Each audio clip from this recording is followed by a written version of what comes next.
दोस्तों, अगर आप मेरे यूट्यूब चैनल के साथ जुड़े हुए हो तो यूजुअली आपने देखा होगा कि हम डिफरेंट डिफरेंट सेक्टर को कवर करते ही रहते हैं। रीज़न क्या होता है?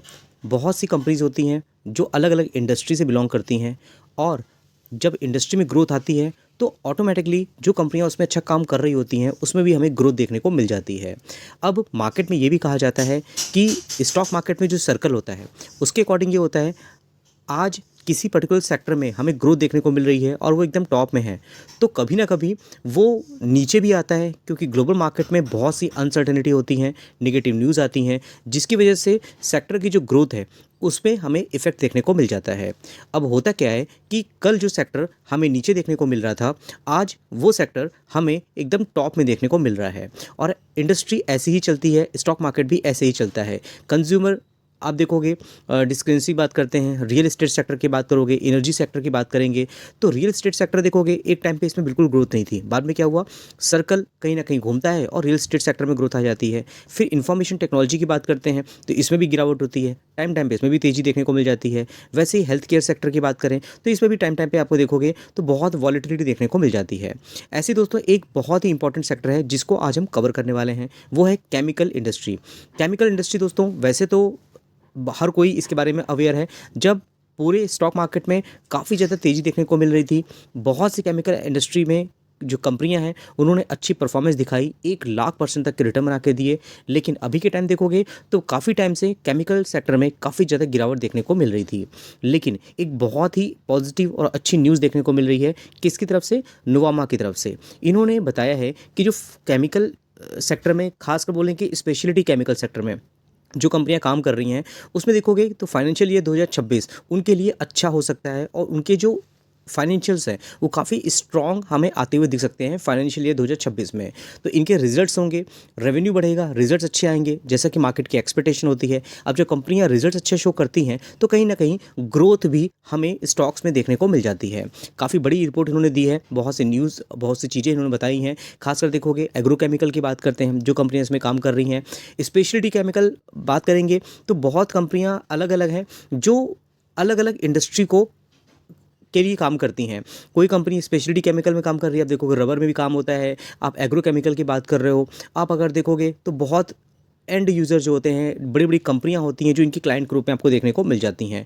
वैसे तो बहुत सी कंपनियां हैं जिनको हम यूजुअली कवर करते हैं, लेकिन कुछ लिमिटेड कंपनियां हैं जिनको मैं कवर करूंगा। हालांकि अगर आप थीम को समझते हो तो कहीं ना कहीं आपको ये आइडिया लग जाएगा कि जो कंपनियां आपने लेकर रखी हैं वो भी कहीं ना कहीं गेम चेंजर साबित हो सकती हैं। आई नो कि काफ़ी टाइम से बहुत सी कंपनियां हैं जो आपको 50% और 60%, इवन बहुत कंपनियां तो ऐसी हैं 70% तक की गिरावट आपको देखने को मिल रही है।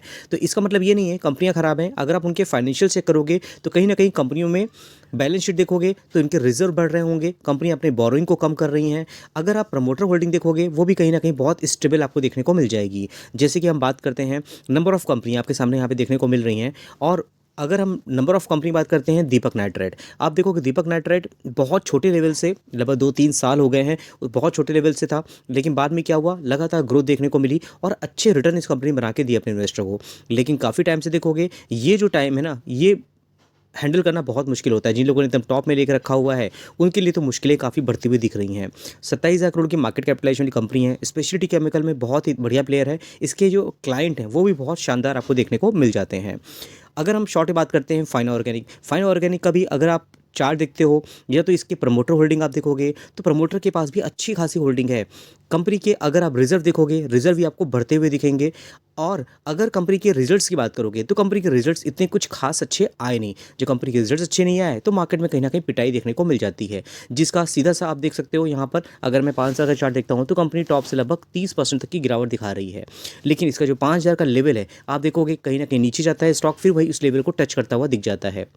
14,000 करोड़ की मार्केट कैप है कंपनी की, तो कहीं ना कहीं इस कंपनी में कहीं ना कहीं मुझे तो अच्छा ही लगता है। एथर इंडस्ट्री की बात करते हैं, स्पेशलिटी केमिकल में बहुत ही बढ़िया प्लेयर है और बहुत ही स्पेशलिटी केमिकल है जो कंपनी बनाती है। और इसके भी क्लाइंट आप देखोगे तो पेंट इंडस्ट्री में देखोगे।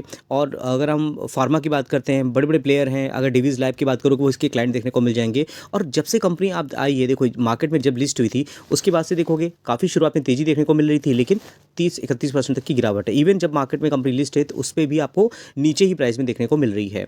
10,000 करोड़ की मार्केट कैपिटलाइजेशन वाली कंपनी है, पर्सनली मुझे अच्छी लगती है। हालांकि मेरा कोई बाइंग और सेलिंग का रिकमेंडेशन नहीं है, लेकिन हाँ, अगर आप कंपनी के बिज़नेस को समझते हो, कंपनी के बिज़नेस को पढ़ते हो, उसके फाइनेंशियल चेक करते हो, काफ़ी बोरिंग टास्क होता है, लेकिन कहीं न कहीं इन सब चीज़ों के बारे में आपको पता होना चाहिए। कुछ स्मॉल कैप, माइक्रो कैप कंपनियाँ भी हैं, जिनको मैं यूजुअली कवर करता रहता हूँ। लेकिन आगे बढ़ने से पहले आपको मैं बताना चाहूँगा, आपने हमारे व्हाट्सएप चैनल को अभी तक जॉइन नहीं किया है, तो ज़रूर जॉइन कर लीजिएगा। ड्यूरिंग द मार्केट बहुत से अपडेट होते हैं, बहुत सी न्यूज़ होती है जो मैं आपके लिए कवर करता हूँ, और जो भी वीडियोज़ मैं यूट्यूब में अपलोड करता हूँ, वो मैं अपने व्हाट्सएप चैनल पे भी शेयर कर देता हूँ, जिससे आपको नोटिफिकेशन टाइम से मिल जाए। और साथ ही साथ हमारा एक एप्लीकेशन भी है, वहाँ पे भी बहुत इंपॉर्टेंट वीडियोज़ हैं जो मैं अपलोड करता हूँ। कुछ फ्री के वीडियो भी हैं, कुछ पेड वीडियो भी होते हैं, जिसमें भी अभी भी यहाँ पे देखोगे तो काफ़ी अच्छा ऑफर मैंने लेके आया हूँ आपके लिए कि 999 का जो प्लान था, उसमें 900 का डिस्काउंट है। लगभग 900 रुपीज़ में आपको मंथली सब्सक्रिप्शन मिल जा रही है।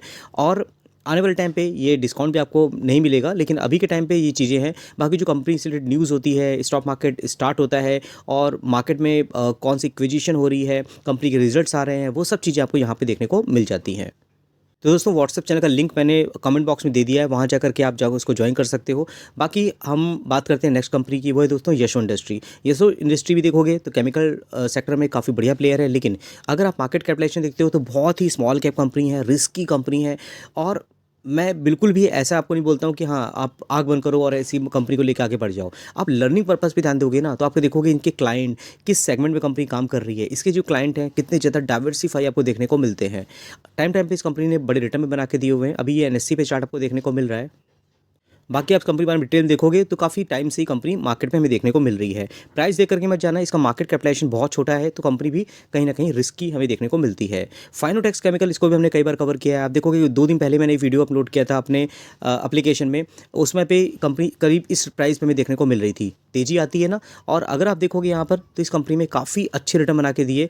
और स्टार्टिंग से हम इसको कवर करते आ रहे हैं, जब से हमारा यूट्यूब चैनल था, लगभग 2-3 साल से। देखिए किस प्राइस में कंपनी रेंज में काम करती थी, और अभी भी जब स्पेशलिटी केमिकल में जितनी भी कंपनियां हैं इसमें गिरावट है, इसमें कंपनियां कहीं, इस कंपनी में हमें अच्छी रिकवरी देखने को मिली है। 28% तक भी इसमें भी गिरावट देखने को मिल रही है।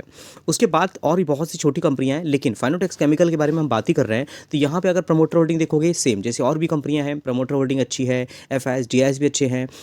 स्मॉल कैप कंपनी है, आप देखते हो यहाँ पर तो पब्लिक की होल्डिंग आपको देखने मिल जाएगी। एक इंपॉर्टेंट चीज़ है जिसकी वजह से मैंने इसको कवर किया, आशीष कचोले जी इतने बड़े इन्वेस्टर हैं, इन्होंने यहाँ पे बड़ी क्वांटिटी लेकर रखी है। सुरेश कुमार अग्रवाल की बात करेंगे, उनकी भी होल्डिंग अच्छी है। बैलेंस शीट की बात करो, कंपनी अपने रिजर्व को लगातार बढ़ा रही है, और बोरिंग कंपनी ने एकदम जीरो कर लिया है, कोई कर्जा नहीं कंपनी के ऊपर। तो ये जो पॉजिटिव चीज़ें हैं मैं आपसे रख रहा हूँ। निगेटिव चीज़ क्या होती है? निगेटिव चीज़ ये होती है कि कंपनी के जो रेवेन्यू आप देखोगे यहाँ पर सेल्स लगातार बढ़ रही है यहाँ पर, और जब कंपनी के रिजल्ट्स मार्केट के एक्सपेक्टेशन के अकॉर्डिंग नहीं आते, तो इसमें पिटाई देखने को मिल जाती है। जैसे आप देखोगे यहाँ पर 517 करोड़ का रेवेन्यू आया, 569 करोड़ हो गया, फिर देखिए 533 करोड़ हो गया। तो यहाँ पे कहीं ना कहीं आपको वॉलिटिलिटी देखने को मिलती है कंपनी के नेट प्रॉफिट में, तो यहाँ पे गिरावट देखने को मिल जाती है। कुछ छोटी कंपनी जैसे ब्लैक रोज़ की बात करते हैं, ये कंपनी बहुत पुरानी है, लेकिन अभी भी ये यहाँ पे देखोगे तो लगभग 44% तक की गिरावट है। माइक्रो कैप कंपनी है, 523 करोड़ की मार्केट कैपिटलाइजेशन है, तो भाई रिस्क बहुत ज़्यादा है। लेकिन बहुत लोग ये कह रहे थे कि इस कंपनी में रिटर्न बने नहीं है, बहुत कंपनी गिरावट में है काफ़ी टाइम से। तो देखोगे 2021 से 5 साल हो रहे हैं, कोई रिटर्न नहीं बने हैं, लेकिन रिटर्न तो बने हैं ना। अगर आप यहाँ से देखोगे 10 से लेकर 22 तक में 7000% तक के रिटर्न बने हुए इस कंपनी में, तो ऐसा नहीं है कंपनी रिटर्न बना के नहीं दी है। और अगर आप इसके फंडामेंटल भी देखोगे तो आपको पता चलेगा कि कंपनी में जो प्रमोटर है अपनी, उन्होंने होल्डिंग को कम नहीं किया। अगर आप शुरू से देखोगे इनकी होल्डिंग 75% देखने को मिल रही है, पब्लिक में भी देखने मिल जाएगी।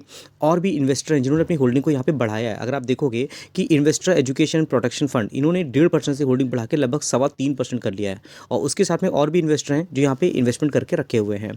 बैलेंस शीट की बात करोगे, कंपनी के रिजर्व लगातार आपको बढ़ते हुए दिख रहे हैं, और बोरिंग यहाँ पे आपको बहुत ज़्यादा देखने को नहीं मिलेगी। लेकिन प्रॉब्लम यहाँ पे भी है, क्योंकि कंपनी की जो सेल्स है वो इतनी ज़्यादा ग्रोथ नहीं हुई है, हमें यहाँ पर कम देखने को मिल रही है, 486 से 391। और यहाँ जो EPS है वो भी आपको यहाँ पे कम होता हुआ दिख रहा है, 6.25 से 4.11। ये एक बड़ी रीज़न है जिसकी वजह से स्टॉक में करेक्शन देखने को मिल रहा है। तो ये कुछ रीज़न थे जिनकी वजह से हमें इस कंपनी को कवर करना पड़ा। और कुछ जो अच्छी चीज़ थी, पॉजिटिव चीज़ मैंने वो भी डिस्कस किया, नेगेटिव चीज़ थी मैंने वो भी डिस्कस किया। आपके क्या व्यूज़ हैं मुझे कमेंट बॉक्स में जरूर शेयर करिएगा। आई होप दोस्तों वीडियो आपको अच्छा लगा होगा। ऐसी बहुत सी इन्फॉर्मेटिव वीडियो है जो डेली मैं आपके लेके आता रहता हूँ। बाकी हमारे व्हाट्सएप चैनल के साथ आप जुड़ना चाहते हो, कमेंट बॉक्स में लिंक दे दिया है, वहाँ जाकर के आप हमें फॉलो कर सकते हो, और हमारे एप्लीकेशन को भी आप ज्वाइन कर सकते हो, जिसका लिंक भी आपको मेरे व्हाट्सएप चैनल पर मिल जाएगा, और ऐप स्टोर में भी मिल जाएगा, वहाँ से भी आप डाउनलोड कर सकते हो। तो ठीक दोस्तों, फिर मिलते हैं नेक्स्ट वीडियो में, तब तक के लिए थैंक यू।